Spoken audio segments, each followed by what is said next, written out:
Hi students, hi everyone.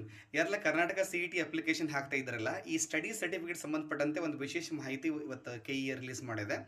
So ಮಕ್ಕಳೇ, 1ರಿಂದ 10ನೇ ತರಗತಿವರೆಗೆ ನೀವು ಕರ್ನಾಟಕದಲ್ಲಿ ಓದಿ 10th ಎಕ್ಸಾಮ್ ಏನಾದರೂ ಕೂಡ ನೀವು ಕರ್ನಾಟಕದಲ್ಲೇ ಬರೆದಿದ್ದರೆ, ನೀವು ಕೇವಲ 1ರಿಂದ 10ನೇ ತರಗತಿವರೆಗೆ ಸ್ಟಡಿ ಸರ್ಟಿಫಿಕೇಟ್ ತೆಗೆಸಿದರೆ ಮುಗಿದೋದು. ಅದರಲ್ಲಿ KEಗೆ ಬೇಕಾಗಿದ್ದು ಕೇವಲ 7 ವರ್ಷ ಮಾತ್ರ.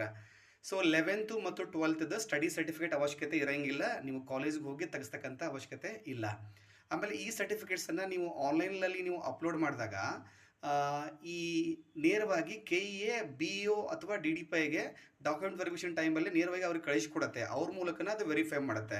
ಹೀಗಾಗಿ ನೀವು ಸರ್ಟಿಫಿಕೇಟ್ ತೆಗಿಸಿದ ನಂತರ ಕೆಳಗಡೆ DDPI/BEO ಅಂತ ಏನಿರುತ್ತಲ್ಲ, ಅಲ್ಲಿ ಅವ್ರದ್ದು ಸಿಗ್ನೇಚರ್ ತಗೊಳ್ತಕ್ಕಂಥ ಅವಶ್ಯಕತೆ ಇರೋಂಗಿಲ್ಲ.